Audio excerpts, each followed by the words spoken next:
कार्यक्रम के पुण्यार्जक हैं श्री दिगंबर जैन संरक्षणी सभा एवं सकल जैन समाज, जबलपुर, मध्य प्रदेश। आतत्व में तत्व बुद्धि व बिना दर्शन मुनिकरण के उदय के संभव नहीं है। जब तक सम्यक दर्शन को घात करने वाले जो प्रकृति हैं, उनका यदि उदय रहता है तो हमेशा विपरीत ही श्रद्धान होता रहता है। जैसा वस्तु का स्वरूप है उसको उस रूप में वह आस्था का विषय नहीं बना सकता, और उस कर्म का जब अभाव हो जाता है, उपशमादिक हो जाते हैं, फिर बाद में वही तत्व जिसको नित्य के रूप में स्वीकार कर रहा था वह अनित्य के रूप में स्वीकार करने में वह आ जाता है।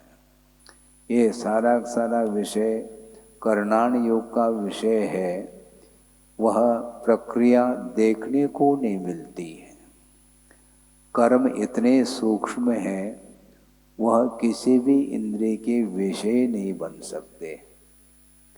इसके उपरांत भी उसका जो अस्तित्व है, उसकी जानकारी जो होती है, वह अनुमान के आधार से ही कर्म की जानकारी होती है।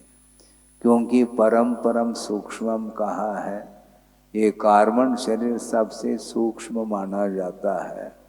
वह वज्र पटल को भी भेद करके जा सकता है, उसमें व्यवधान उपस्थित नहीं होता।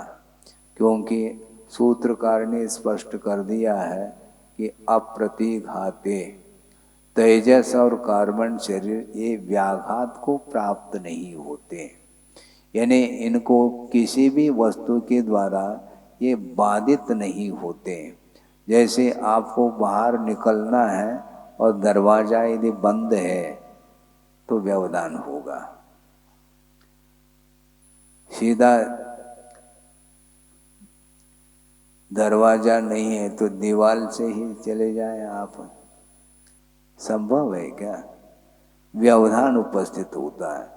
किंतु कार्बन जो शरीर है वह इतना सूक्ष्म है, वह किसी भी इंद्रिय का विषय नहीं बनता और वह किसी से भी बाधित नहीं होता। निराबाध रूप से वह कहीं भी तीन लोक में वह चला जा सकता है, इसलिए व्याघात से रहित ऐसा कहा है। इसके बावजूद भी उस कर्म के अस्तित्व को हमें यदि पकड़ना है तो उसके जो फल है, उस फल के माध्यम से कर्म का अस्तित्व पकड़ में आता है। असाता कर्म का तीव्र उदय आ जाता है तो कुछ ऐसे कार्य घटित हो जाते हैं जिसके माध्यम से असाता का बोध हो जाता है कि असाता कर्म भी कोई वस्तु है। बहुत सारे पदार्थ ऐसे होते हैं जो इनडायरेक्ट उनका बोध होता रहता है। आंगन में मान लो जमीन गीली देखने में आ रही है, अनुमान लगता है वर्षा हुई होगी रात में। मान लो बारिश हो रही है, अपने वर्षा को देखा नहीं, किंतु उसकी जो गंध है, मिट्टी की गंध, उसके माध्यम से अनुमान लग जाता है कि वर्षा हो रही है या हो चुकी है। ये नेत्रेंद्रिय का विषय नहीं होते हुए भी घ्राणेंद्रिय के माध्यम से ही अनुमान लगाते हैं कि वर्षा होनी चाहिए। ठंडी ठंडी हवा यदि मान लो चल रही है, आप जा रहे हैं कहीं, तो उस समय अनुमान लगाया जा सकता है कि यहाँ पर सरोवर होना चाहिए। ये सारे सारे अनुमान के माध्यम से इनडायरेक्ट रूप से प्रकारांतर से पदार्थ का बोध हो जाता है। उसी प्रकार कार्बन शरीर इतना सूक्ष्म होते हुए भी उसका जो फल है वह देखने को मिलता है, और ये देखने को जो मिल रहा है यह अनुमान का विषय बन रहा है। और अनुमान का भी विषय उस व्यक्ति के लिए बनता है जिसकी आस्था है कर्म सिद्धांत के प्रति। जिसकी कर्म सिद्धांत के प्रति कोई आस्था नहीं है, श्रद्धा नहीं है, वह इस अनुमान को भी वह स्वीकारना नहीं चाहता है। इसलिए वस्तुतः दर्शन मुनि का क्षय क्षोभम ओपशम होने के फलस्वरूप वस्तु तत्व का स्वरूप पकड़ में आता है, भले ही वह प्रत्यक्ष का विषय बने अथवा परोक्ष रूप से, किंतु वह श्रद्धान का विषय तो बनता ही है। इस प्रकार प्रत्येक वस्तु जब मिटने वाली है तो मैं किसका सहारा लूं? ये सारे जितने भी भावनाएं हैं ये सब एक दूसरे से संबंध को लिए हुए हैं।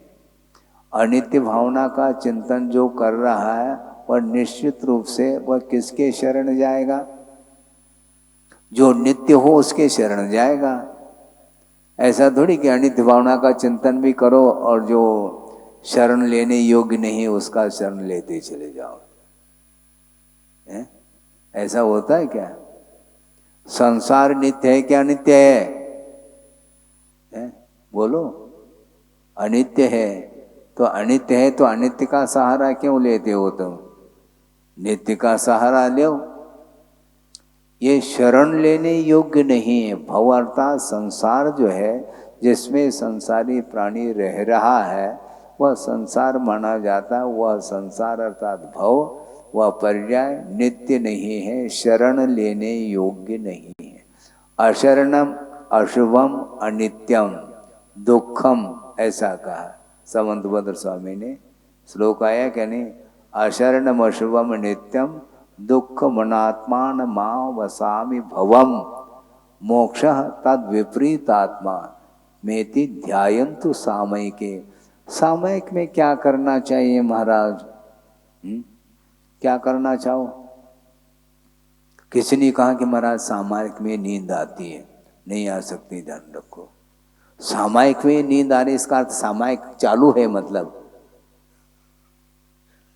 सामयिक भी हो और नींद भी आ जाए ये कैसा संभव है? लेकिन व्यवहार में कहने में आता है कि सामयिक में नींद आती है। सामयिक कोई कोठरी है क्या जिसमें जा कर के बैठ गए और वहां पर नींद आ रही है?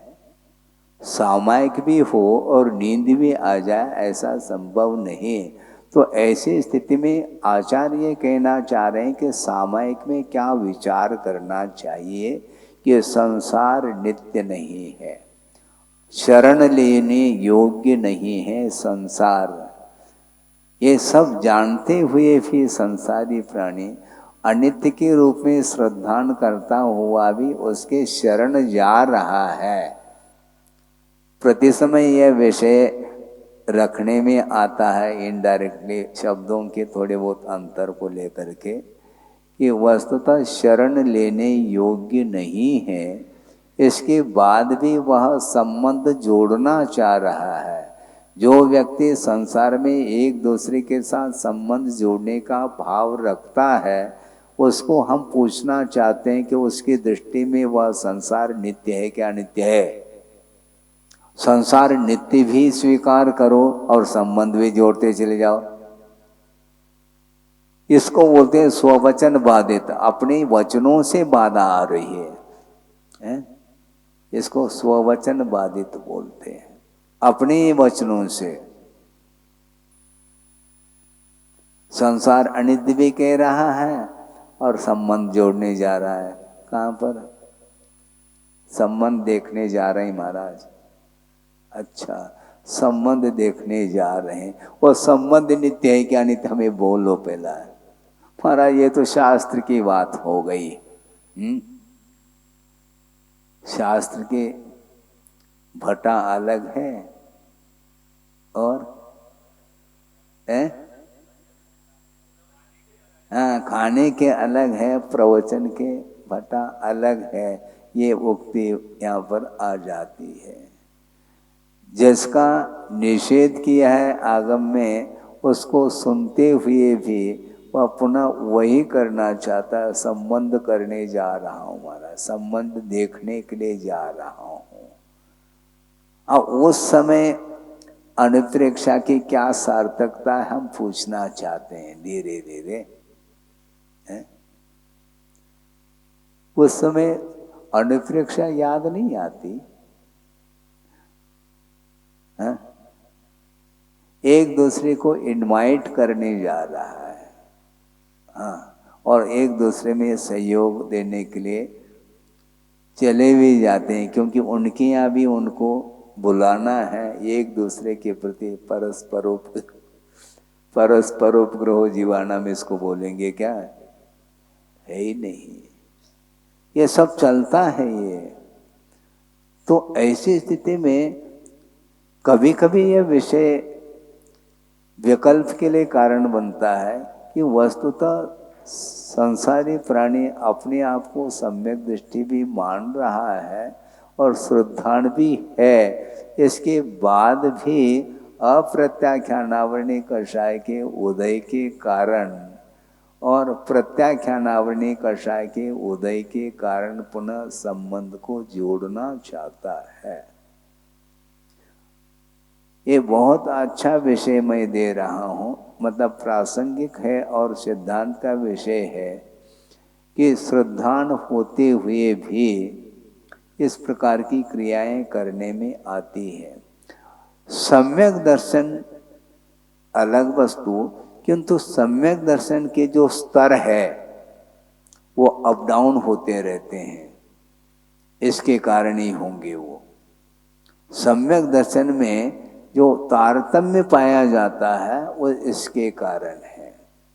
सम्यक दर्शन श्रवण के पास भी है और अनुवृत्ति के पास अर्थात देह संयमी के पास भी सम्यक दर्शन है, और अविरस अवस्था में भी सम्यक दर्शन लेकर के बैठा है। किंतु सम्यक दर्शन क्या काम कर रहा है? श्रवण के पास जो सम्यक दर्शन है वह और देह संयमी के पास वह, दोनों में समानता है क्या? नहीं। इसे स्पष्ट है, आस्था होते हुए भी उसके स्तर गिरे हुए हैं। समझने के लिए एक कक्षा में 20-25 छात्र पढ़ रहे हैं, स्टूडेंट है ना, और टीचर पढ़ा रहे हैं, पढ़ते चले जा रहे हैं, किंतु उसमें कक्षा तो एक है, किंतु उस कक्षा के अपेक्षा से समानता है। उसी प्रकार सम्यक दर्शन सबके पास है, किंतु कक्षा एक होते हुए भी उसमें कोई मेरिट में आ रहा है, कोई सेकंड डिवीजन में आ रहा है, कोई थर्ड डिवीजन में आ रहा है, कोई पासिंग मार्क लेकर के आ रहा है। पास तो हुए हैं, पास हुए हैं, इसमें कोई दो राय नहीं, किंतु पास होते हुए भी ज्ञान के जो स्तर बढ़े हुए दिखाई पड़ते हैं। जो पासिंग मार्क करके ले करके आया है वह कभी राष्ट्रपति पुरस्कृत हो सकता है क्या? क्यों? वो उसी कक्षा में तो है, कक्षा एक है, किंतु ज्ञान के क्षेत्र में जो विकास किया है जिस छात्र ने, उसके लिए पुरस्कृत किया जाता है। उसी प्रकार सम्यक दर्शन होते हुए भी उसमें स्तर जो है वह अप डाउन होते रहते हैं, इसी को बोलते हैं। प्रत्याख्यानावरणी कषाय के उदय में अप्रत्याख्यानावरणी कर्म का क्षोभम यदि हुआ है तो उसका पंचम गुणस्थान बनता है, और पंचम गुणस्थान है, इसके बाद भी संबंध जोड़ने के लिए तैयार हो रहा है। सोचो, व्रती होने के बाद भी वह अपने जो मेंबर है, परिवार है, उस परिवार में जो भी सदस्य रहता उसकी शादी विवाह करने के लिए वह तत्पर हो जाता है। तो उस समय सम्यक दर्शन की क्या दशा होती होगी? सम्यक दर्शन का अभाव हुआ क्या? अभाव तो नहीं हुआ, किंतु सम्यक दर्शन में जो मलिनता आएगी वह सकल चारित्र के अभाव में वह प्रभावित हो जाता है सम्यक दर्शन। पूज्यपाल स्वामी ने स्पष्ट किया है, एक गुण प्रत्यय नाम का सम्यक दर्शन होता है और एक भव प्रत्यय नाम का सम्यक दर्शन। भव प्रत्यय का अर्थ यह है जिसके उत्पत्ति में भव अर्थात पर्यायी एकमात्र प्रत्यय अर्थात कारण हो, उसका नाम भव प्रत्यय अवधिज्ञान, जो कि देव और नारकियों के लिए होता है। भव प्रत्ययो बधिरदेव नार का नाम ऐसा कहा। किंतु जो शेष गति के जीव हैं, तिर्यंच और मनुष्य गति के, उनके लिए यदि मान लो अवधिज्ञान होता है, वह भव प्रत्यय नहीं। यदि उनके लिए भी भव प्रत्यय मानेंगे तो जिस प्रकार नारकीय और देवों को अनिवार्य रूप से अवधिज्ञान होता है, उस प्रकार मनुष्य और तिर्यंच गति में भी होना चाहिए, जबकि ऐसा नहीं होता। तो अवधिज्ञान मनुष्य और तिर्यंच गति में यदि होगा तो किसके निमित्त से होगा? गुण प्रत्यय कहा है।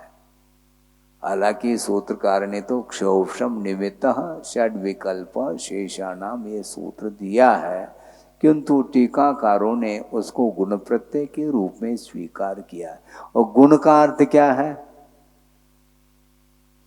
सम्यक दर्शन, देश संयम, सकल संयम, ये सारे गुण के रूप में आ जाते हैं। तो इनमें तारतम्यता बनी रहती है, क्योंकि अवधिज्ञान के जो गुण प्रत्यय अवधिज्ञान है, उसमें एक हीयमान अवधिज्ञान भी होता है और एक वर्धमान अवधिज्ञान भी होता है। तो बढ़ता हुआ जो अवधिज्ञान है वह वृद्धि को प्राप्त है। वह किसके कारण? सम्यक दर्शन में विकास होता रहता है। सम्यक दर्शन के जो स्तर है, लब्धि स्थान है, उसमें वृद्धि होने के कारण अवधि ज्ञान में भी वृद्धि होती है, ऐसा उनका कहना है। इससे स्पष्ट है कि सम्यक दर्शन के स्तर भी बढ़ते रहते हैं। भिन्न भिन्न होने में क्षोभम है, इसी का नाम तो क्षीणाक्षीण वृत्ति। क्षोभम का अर्थ समझ में नहीं आता आपको? सुनो, मति ज्ञान हुआ है, मति ज्ञान यह क्षायिक ज्ञान है क्या क्षोभमिक? तो ये बढ़ता घटता क्यों है? इसी का नाम क्षोभम है। श्रुत ज्ञान किसी के पास कम है, किसी के पास अधिक है, ऐसा क्यों है? ये पहला इसका उत्तर दे तो मैं उसका उत्तर दे दूं।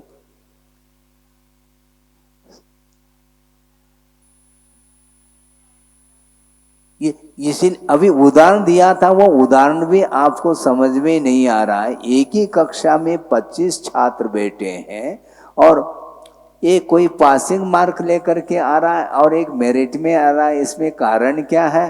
कक्षा तो एक ही है? इसी प्रकार सम्यक दर्शन एक क्षोभम सम्यक दर्शन है, उसमें क्षीणाक्षीण वृत्ति आप पढ़िए। क्षोभम का अर्थ क्षीणाक्षीण वृत्ति। उन्होंने उदाहरण दिया है पूजपा स्वामी ने, एक पात्र में जल है और जल मटमेला है, समझ रहे हैं आप? वो सारा सारा उसका मैल उस पात्र के तल में जा करके एकत्रित हुआ है और वह जल बिल्कुल निर्मल दिख रहा है, स्वच्छ दिख रहा है। इसको बोलते हैं उपशम। उपशम का अर्थ दब जाना, उपशमित होना। किंतु क्षय नहीं हुआ, किंतु धीरे से उस जल को किसी दूसरे पात्र में आप लेंगे तो उसके तल में भी वह मल नहीं पाया जाएगा। इसको बोलते हैं क्षायिक के लिए उदाहरण दिया उन्होंने। और क्षोभम के लिए वह एकदम स्वच्छ निर्मल तो नहीं है, किंतु एकदम मटमेला भी नहीं है, किंतु पीने योग्य है। वो उसको क्षीणाक्षीण वृत्ति कहा। क्षय भी है और उपशम भी है, दोनों बातें चल रही है। क्षय प्लस उपशम इक्वल टू क्षयोपशम। हाँ, सम्यक प्रकृति के उदय के कारण उसमें तरतमता पाई जाती है, इसलिए वह सम्यक दृष्टि है तो श्रद्धान सच्चे देवगुरु शास्त्र के प्रति अथवा सात तत्व के प्रति यथार्थ श्रद्धान होते हुए भी उस श्रद्धान में स्तर निर्मलता की अपेक्षा से कमी होने के कारण और अप्रत्याख्यानावरणी कर्म का भी क्षोभशम है, तभी तो उसको सम्यक दर्शन भी उत्पन्न हुआ है और साथ साथ देश संयम भी है उसके पास। इसके बाद भी वह अपने परिवारजनों के साथ संबंध करने के लिए तैयार हुआ है। वह सम्यक दृष्टि नहीं है क्या? है तो फिर ऐसा क्यों कर रहा है? अप्रत्याख्यानावरणी कषाय से वह प्रभावित हो रहा है। सराग सम्यक दर्शन और वीतराग सम्यक दर्शन की चर्चा आती है सिद्धांत ग्रंथों में। यही वह उसका अर्थ है कि राग के साथ सम्यक दर्शन बना हुआ है और राग के अभाव में भी सम्यक दर्शन रहता है, जिसको वीतराग सम्यक दर्शन बोलते हैं। इसलिए वीतराग सम्यक दृष्टि के लिए कोई भी पदार्थ प्रभावित नहीं कर सकता और सराग सम्यक दृष्टि के लिए सम्यक दर्शन विद्यमान होते हुए भी, सम्यक दर्शन उपस्थित होते हुए भी अन्य पदार्थों से उसका उपयोग प्रभावित हो रहा है। इसी का नाम सराग सम्यक दर्शन बोला। और वीतराग सम्यक दृष्टि को इन पदार्थों से कोई प्रयोजन नहीं, मात्र ज्ञान का विषय बन करके रह रहे हैं। ज्ञेय ज्ञायक संबंध जहाँ पर होता है वहाँ पर राग का कतई संबंध नहीं होता। इसलिए चतुर्थ गुण स्थान में अथवा पंचम गुण स्थान में सम्यक दर्शन तो विद्यमान है और वह गुण प्रत्यय है। गुण होते हुए भी गुण में जो निर्मलता है वह महत्वपूर्ण है। हाँ? समझने के लिए स्वर्ण पाषाण है, आप ध्यान दें, स्वर्ण पाषाण है, पाषाण खंड है 1 किलो का मान लो, तो उसमें स्वर्ण है क्या? नहीं तो ठीक है, गले में लटका दो, फिर उसको चेन, जैसे चेन बना करके आप गले में आभरण बन जाता है। तो उस पाषाण खंड में स्वर्ण तो है ना, स्वर्ण के साथ साथ और भी तो मटेरियल है ना उसमें, और उसमें उसको उस स्वर्ण से, उस पाषाण से स्वर्ण को पृथक करना चाहिए। और मान लो पृथक होने के बाद भी पृथक करने की जो विधि है उस विधि के अनुरूप उसको पृथक किया जा रहा है, और स्वर्ण उस पाषाण से पृथक होने के उपरांत भी अग्नि संस्कार के माध्यम से और उसमें जो है ना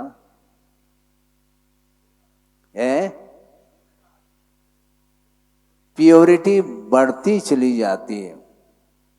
एक बार अग्नि संस्कार हुआ, पूरी तरह से उसका मैल गया नहीं, दोबारा डबल फिल्टर है, हाँ 16 बानी, 1 बार 2 बार 3 बार इस प्रकार 15 बार किया, अभी भी 1% उसमें कमी है। उसको 100 टन सोना जिसको बोलते हैं, तो वह उसमें प्योरिटी आई है। उसी प्रकार सम्यक दर्शन जब मलिन होता है उसकी यही दशा होती है। इसलिए वर्तमान जो अवधिज्ञान जो हो रहा है वह गुण प्रत्यय होने के कारण, सम्यक दर्शन में जो वृद्धि होने के कारण अवधि ज्ञान में वृद्धि हो रही है। इस प्रकार पूज्यपाद स्वामी का कहना है।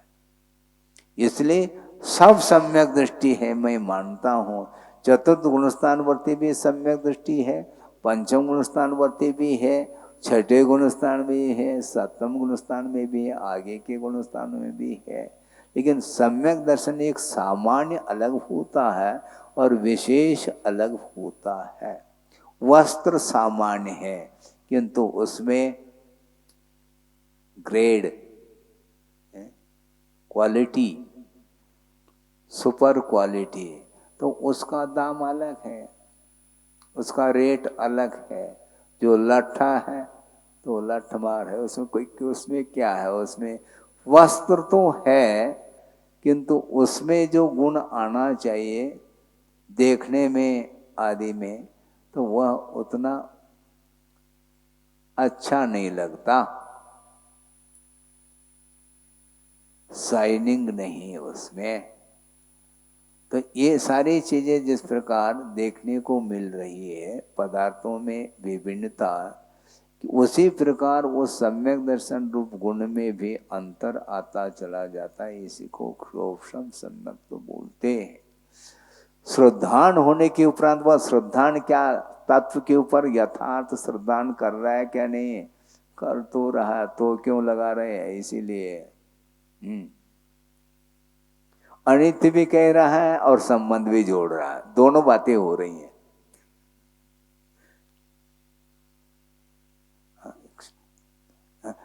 क्षायिक सम्यक दृष्टि है, सम्यक दर्शन बिल्कुल निर्मल है, क्योंकि अनंतानुबंधी और दर्शन मुनि का क्षय हो चुका है।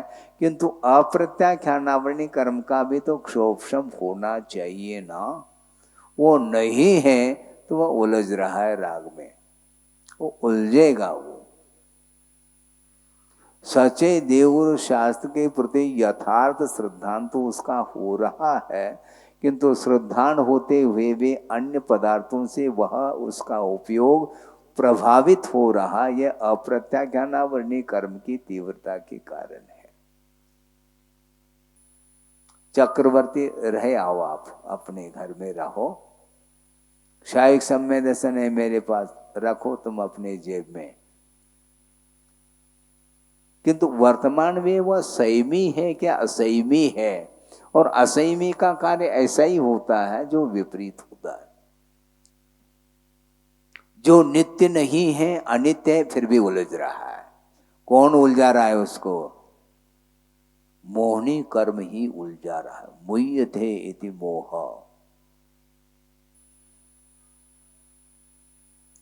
कह तो अनित्य भी कहो और पर पदार्थों से संबंध रखो और अधिकार रखो, षटखंड अधिपतित्व का अनुभव हो रहा है क्या नहीं। पहले भी एक बार कहा था, ये सम्यक दर्शन क्षायिक होने के उपरांत भी स्वामित्व भाव छूटा नहीं उसका, और स्वामित्व भाव के साथ ही रौद्र ध्यान होता है, ध्यान रखो। हाँ, रौद्र ध्यानी है, पंचम गुण स्थान तक उसका अस्तित्व माना है रौद्र ध्यान का। राम हो, चक्री हो, कोई भी हो, वह युद्ध के लिए खड़ा होता है।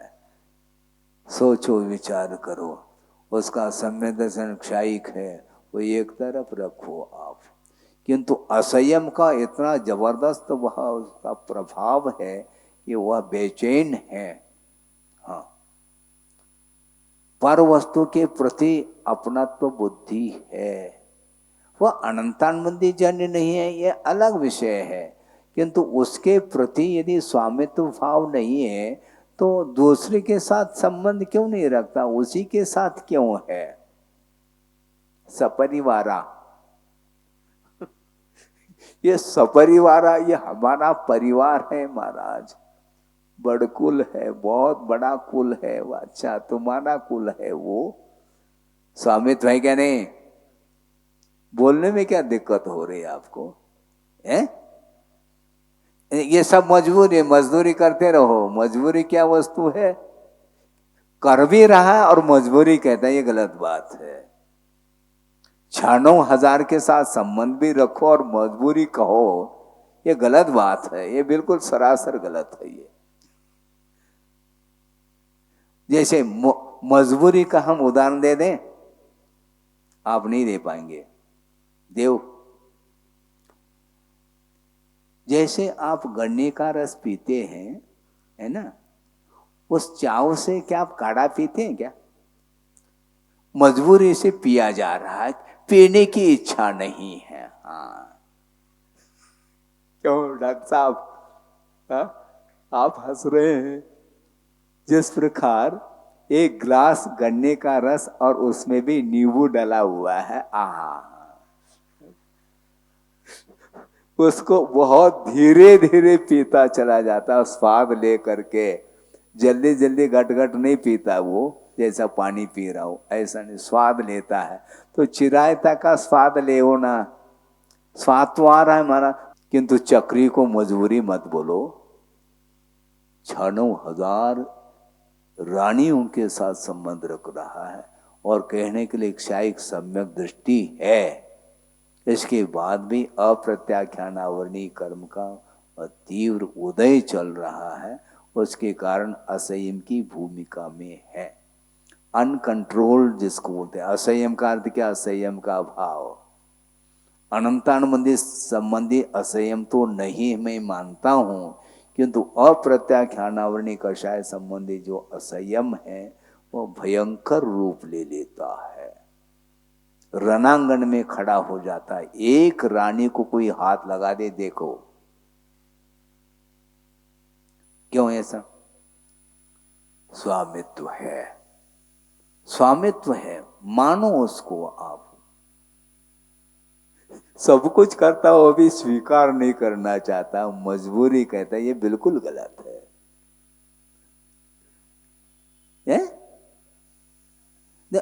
अलग तो ठीक, असंख्यात लोग प्रमाण हैं, हम मान रहे हैं, लेकिन जो है उसको मजबूरी मत कहो।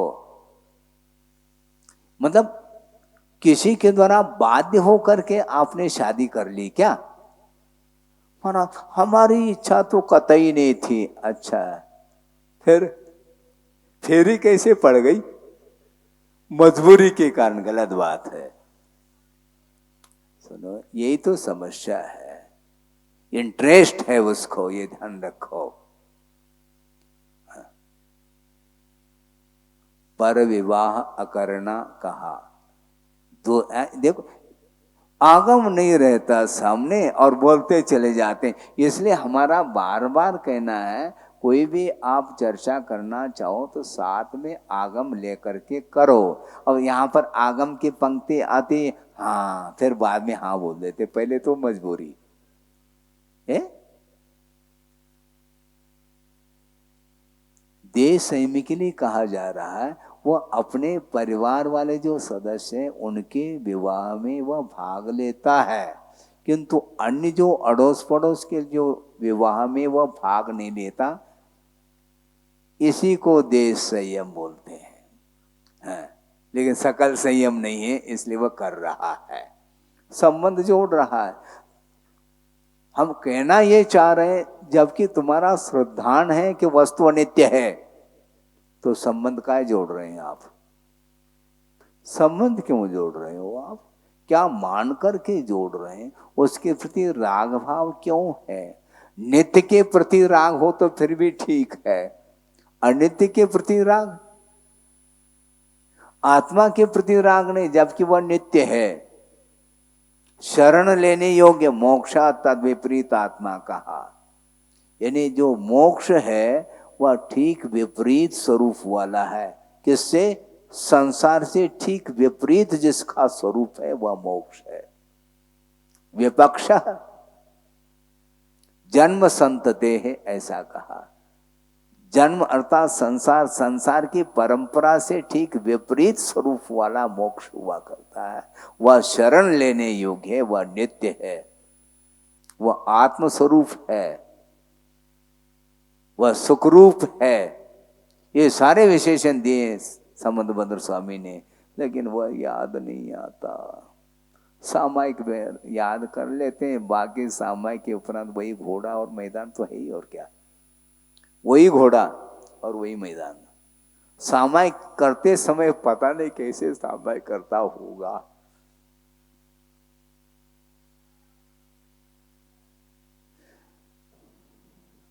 रमन नहीं करना तो कहां पर रमन करना? जो सुनो, जो अनित्य है उसी में रमन करना है, और क्या? इसी का नाम असंयम है। हाँ, सर्वघाती प्रकृति है, अप्रत्याख्यानावर्णी और प्रत्याख्यानावर्णी। उसका जब तक शोभन नहीं होगा तब तक सकल संयम नहीं आ सकता, और सकल संयम आने के उपरांत भी अभी भी धर्मानुराग बैठा हुआ है, इसलिए वह उपदेश आदि के रूप में वह उपस्थित हो जाता है। उपदेश देना ये वीतराग अवस्था है क्या सराग दशा है? क्यों, सुन रहे क्या नहीं? हाँ, सराग। लेकिन सराग हो करके भी वह धर्मानुराग माना जाता है। किंतु वीतराग दशा में धर्मानुराग भी बाधक सिद्ध होता है, ये कहा जा रहा है। आपकी भूमिका नहीं है, ध्यान रखो, श्रवण की भूमिका में ये कहा जा रहा है। कुंद कुंद स्वामी कह रहे हैं तुम्हें यदि केवल ज्ञान प्राप्त करना है, तुम्हारा लक्ष्य है, तो सारी जितने भी प्रवृत्ति हैं उन सभी प्रवृत्तियों से ऊपर उठो। चाहे सत विकल्प हो चाहे असत विकल्प हो, विकल्प मात्र तुम्हारे लिए बाधक सिद्ध हो रहे हैं। केवल ज्ञान प्राप्त करना है तो अभी तक आपने कहीं पढ़ा है आगम वगैरह में? स्वाध्याय तो करते हैं आप, आगम में कहीं आया है क्या कि गणधर परमेष्टि को ही ले लेते अपन, क्योंकि सबसे बड़े तो वही हैं। गणधर परमेष्टि कभी उपदेश देते देते उनको केवल ज्ञान हो गया हो? हो गया ऐसा? कहीं आया हो? कहीं पाठभेद मिलता हो? पुरानी प्रति में कहीं आया हो? कहीं उपदेश देते हुए, वंदना करते हुए, भगवान की स्तुति करते हुए केवल ज्ञान क्यों नहीं होता है? सम्यक दर्शन नहीं है क्या? है, किंतु वीतराग सम्यक दर्शन नहीं। इसका अर्थ वहां पर भी धर्मानुराग विद्यमान है। धर्म के प्रति अनुराग अर्थात प्रमोद भाव है। इसके बाद भी आचार्य कहते हैं वह निचली भूमिका में है। केवल ज्ञान यदि मान लो आप प्राप्त कर लेना चाहते हैं तो उससे भी आपको ऊपर उठना। फिर कहाँ जाना है महाराज? कहीं नहीं, अप्पा अप्पा में रहो, आत्मा में रत हो जाओ, बाहर नहीं आना। और आत्मा में एक क्षण के लिए पहुंच नहीं पाता और उसको सफोकेशन होने लग जाता है, बाहर आना चाहता है वो। यानी मोह का अर्थ सफोकेशन, वीतरागता का अर्थ सफोकेशन, क्योंकि उसकी आदत में है ही नहीं। हमेशा राग की भूमिका में रहने वाला जो व्यक्ति है उसको प्योर वीतराग की चर्चा नहीं सुहाती, ऊब जाता है। महाराज ऐसा कोई प्रसंग दे दो जिसके माध्यम से हमारा मन लग जाए। अच्छा, ये तत्व चर्चा जो की जा रही इसमें आपका मन नहीं लग रहा, इसका अर्थ ये है। और है सम्यक दृष्टि और श्रद्धान भी है, अनित्य को अनित्य के रूप में श्रद्धान कर रहा है। इसके बाद भी प्रैक्टिकल के रूप में देखेंगे तो वो बहुत कठिनाई होती है। श्रद्धान में पसीना नहीं आता और प्रैक्टिकल में पसीना क्यों आता है? क्योंकि त्याग की बात आती है। उपदेश अलग वस्तु, किंतु जहां पर त्याग की बात आती है तो पीछे खिसकता है। तो त्याग से राग नहीं, उसको ग्रहण के प्रति राग है, त्याग के प्रति नहीं। ग्रहण के प्रति जो राग है वह वस्तुतः विषयानुराग माना जाता है। त्याग की बात करो, ग्रहण की नहीं। अनंत काल हो गया ग्रहण करते करते करते, कब तक करोगे? इसलिए ये जितने भी विकल्प हैं ये सारे विकल्पों से ऊपर उठना पड़ता है। यदि वह क्षयिक सम्यक दृष्टि है, उसमें किसी भी प्रकार से दोष अतिचार उत्पन्न नहीं हो रहे हैं, इसके बावजूद भी अप्रत्याख्यान आवरण की तीव्रता के कारण पर वस्तु के प्रति स्वामित्व का, भोक्तृत्व का, कर्तृत्व का भाव आए बिना रह नहीं सकता। इसलिए चक्रवर्ती को देख लो। चक्रवर्ती को, ठीक कोई बात नहीं, तीर्थंकर को देख लो, 83 लाख, एक नहीं दो नहीं, 83 लाख पूर्व कह रहे हैं। अपूर्व बात हो गई है। 83 लाख पूर्व तक वह क्षयिक सम्यक दर्शन को लेकर के बैठा है और मोक्ष मार्ग के नेता उसी भव में होने वाले हैं। इसके बाद भी अभी भी एक और नीलांजना की बात कर रहे हैं। मजबूरी है, बोले तो फंसे। गलत है। नहीं, ये आगम से सोचो, ये सब गलत है। आगम के परिप्रेक्ष्य में सोचना चाहिए, उनको कौन बाध्य कर रहा है। बाध्य करने दूसरा कोई बाध्य नहीं करता, अपने परिणाम बाध्य कर रहे हैं उसको, और फिर भी मजबूरी कहना चाहते, गलत बात है। हम स्वीकार नहीं करना चाहते। पर हमारी कोई भी इच्छा नहीं थी और जबरदस्ती इन्होंने कर दी हमारे साथ। अच्छा, ठीक है, सबके साथ जबरदस्ती होनी चाहिए ना। गुरुदेव निकल गए हैं 20 साल की उम्र में, है? वो कैसे निकल गए? उनके लिए मजबूरी, पुरुषार्थ कहो, है? उपादान जो है ना, सामान्य रूप से उपादान होना अलग वस्तु, योग्य उपादान योग्य न, योग्य उपादान होना चाहिए। एक सामान्य उपादान होता है और एक योग्य उपादान होता है। हमारा सामान्य उपादान और योग्य उपादान में थोड़ा अंतर तो बता दो, क्या है? हम बताना चाहते हैं।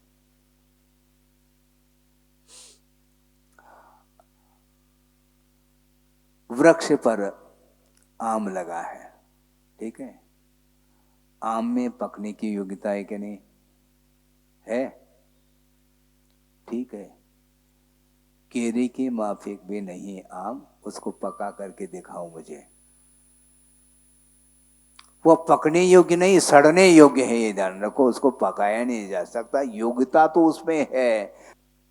समय के द्वारा वहां पक जाए ऐसा नहीं, तोड़ दो और समय पर पकेगा वो।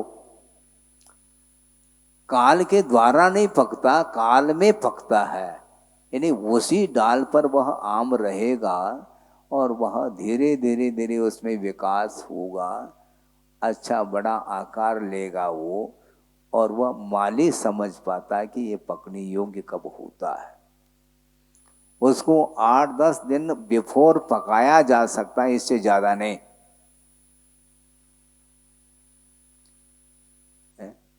केरी के योग्य हो गया तो केरी केरी है वो, उसमें पकाव नहीं आया, वही पकेगा। उसकी भीतर योग्यता है किंतु योग्य उपादान नहीं आया। उपादान तो है उसमें किंतु योग्यता नहीं है। आप बच्चे को कब भेजते हैं? जन्मतः गोद का है तो वहां भेजेंगे तो वहां पर भी गोद में ही पलेगा वो। उसको मालूम थोड़ी कि क्या है, क्या पढ़ाई होती है और क्या होता है, कुछ नहीं। वह किसी को पहचान नहीं पा रहा है किंतु उसी के अंदर वह क्षमता विद्यमान है, वह समय पर वह उद्घाटित होगी, वह योग्यता, वह सामर्थ्य। हम योग्यता की क्या पहचान करें महाराज? मतलब सब कुछ हमें बताना पड़ेगा, आपके भीतर योग्यता कुछ भी नहीं है, ये मान के चलें। फिर योग्यता की पहचान क्या है? सबको योग्यता की पहचान है, ये ध्यान रखो। आप भोजन करने के लिए बैठते कि नहीं? कितना खाना ये आपको ज्ञात नहीं है क्या? है? नहीं है? तो वो क्या, वही तो योग्यता है। हाँ, वही योग्यता है। भोजन करते हुए भी कितना लेना, कितना हम उसको डाइजेस्ट कर पाएंगे, उसके हिसाब से ही वह लेता है। यही योग्यता मानी जाती है। धीरे धीरे धीरे योग्यता बढ़ती है और मान लो बिल्कुल छोटा बालक है और कितना लेगा, आधी रोटी पर्याप्त हो जाएगी उसके लिए, 1/4 पर्याप्त हो सकता है। लेकिन धीरे धीरे वह बालक जब यंग एज में, किशोर अवस्था में आता है तो फिर उसकी खुराक फिर बढ़ेगी, धीरे धीरे धीरे खुराक बढ़ती है। तो उसी प्रकार इसमें स्थिति आ जाती है। योग्यता, सामान्य योग्यता अलग वस्तु और विशेष योग्यता अलग वस्तु। अब हम ये पूछना चाहते हैं, वहाँ वृक्षायिक सम्यक्त भी है, उसी भव से मुक्त भी होना है, ये सब ज्ञात है। अवधि ज्ञान भी है। ये सब कुछ होते हुए भी वह उस वैभव के प्रति जो उसका आकर्षण नहीं है, ऐसा कहना हमसे तो नहीं बनेगा। इसलिए वह मजबूर नहीं, किंतु वह बुद्धि उसका राग विद्यमान है, दूसरे के द्वारा नहीं। स्वयं वह चाहता है, और स्वयं न चाहे तो किसी की वश की बात नहीं कि उसको जबरदस्ती कोई कर दे, संभव नहीं। एक और नीलांजना की बात कर रहे हैं, फिर बाद में क्यों, बाद में निकल गए, फिर बाद में उनके माता पिता छाती हैं कूट कूट करके रो रहे हैं, अभी मत जाना बेटा। बेटा नहीं मान रहा है वो, तुम बैठे रहो, बेटा निकल गया। क्यों? देखो वैराग्य हुआ है, उसको रोकने वाला कोई भी नहीं है। घर छोड़ करके बाहर निकल गए, ये भी मजबूरी के साथ गए क्या? क्या वैराग्य के साथ गए? ये तो बताओ कम से कम। ग्रहण कर रहा है तो वो मजबूरी के साथ, और घर छोड़ा वो भी मजबूरी के साथ, कहो तो फिर। हाँ, उसमें तो पुरुषार्थ क्या, और फिर उसमें भी वहीं रहने का पुरुषार्थ है उसका, है? करना चाहिए ना, कौन कर रहा है? इसलिए वस्तुतः अनित्य को अनित्य के रूप में श्रद्धान करना अलग वस्तु, किंतु अन्य अपने अपनी भूमिका के अनुरूप जो कषाएं उदय को प्राप्त हो रही हैं और उसमें जो तीव्रता आ रही है, तो उसमें वह प्रभावित हो रहा है, स्वयं प्रभावित हो रहा है। नहीं है तो निश्चित रूप से बहुत बड़ा दोष आएगा। कौन सा? वस्तु स्वतंत्र है क्या परतंत्र? मजबूरी हो गई तो परतंत्र हो गया, वो वस्तु परतंत्र हो गई।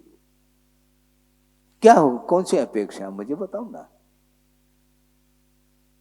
अपेक्षा कौन सी है?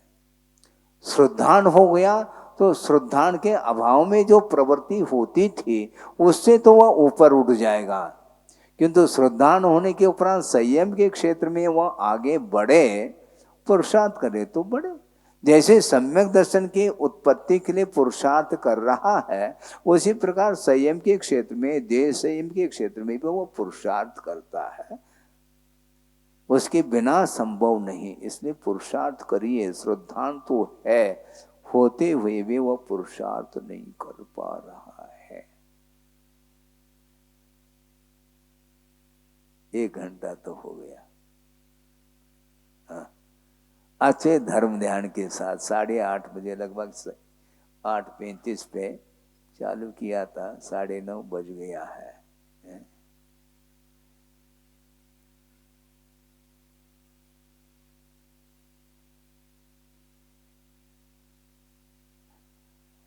सुनो, सम्यक दर्शन तो उसका मलिन है, किंतु चारित्र के क्षेत्र में कदम बढ़ाया है उसने, ये हमेशा ध्यान में रखना। हाँ, हम सुनो, निर्जना तो ठीक है, निर्जना के हम निर्जना की बात तो हम करना चाहेंगे, लेकिन दूसरे सिद्धांत से बात करेंगे तो आपको बात समझ में आएगी, हैं? जिसके पास क्षायिक सम्यक दर्शन है उसका संसार कितने भव? 4 ही भव। क्षायिक सम्यक दृष्टि का 4 ही भव, और क्षय सम्यक दृष्टि का है क्या? क्यों होना नहीं चाहिए ना? क्योंकि यह देह संयम को भी प्राप्त कर लिया, सकल संयम को भी प्राप्त कर लिया, कर तो लिया है, लेकिन इसका संसार मैक्सिमम, इसका संसार कितना है? तो आचार्य कहते हैं अर्ध पुद्गल परिवर्तन प्रमाण है। और क्षायिक सम्यक दृष्टि 4 भव से अधिक नहीं। वो भी 4 भव जो बन रहा है वो भूभूमि की अपेक्षा से बन रहा है। जिसने मिथ्यात्व अवस्था में, एक कोई कर्म भूमि का मनुष्य है जिसने मिथ्यात्व गुणस्थान में मनुष्यायु का बंध कर लिया है, फिर बाद में अपने जीवन में सम्यक दर्शन को प्राप्त करके उसको क्षायिक भी बना लिया तो वह भोग भूमि का मनुष्य बनेगा। एक वर्तमान भव, एक भोग भूमि का मनुष्य होगा, 2 भव हो गए, वहां से नियम से स्वर्ग जाएगा, 3 भव वहां से मनुष्य बनेगा, 4थे भव में वह मुक्त होगा। क्या ऐसा क्षायिक से क्षोभम सम्यक दृष्टि की बात है? जब करे क्षायिक तब की बात है, हैं? ये ध्यान रखो। ये ठीक है, वह क्षायिक सम्यक दृष्टि, अविरत सम्यक दृष्टि जो क्षायिक सम्यक दृष्टि है उसकी तुलना में वह पंचम गुण स्थानवर्ती क्षोभम सम्यक दृष्टि निर्जना अधिक कर रहा है, मैं मान रहा हूं, किंतु वह परमानेंट नहीं है। एक बहुत अच्छा उदाहरण आपके सामने रख रहा हूं। नौकरी लग गई लेकिन क्या अस्थायी, परमानेंट नहीं है, बार बार ट्रांसफर हो रहा है। वो कहता है मुझे भले कम वेतन मिले लेकिन ट्रांसफर ठीक नहीं।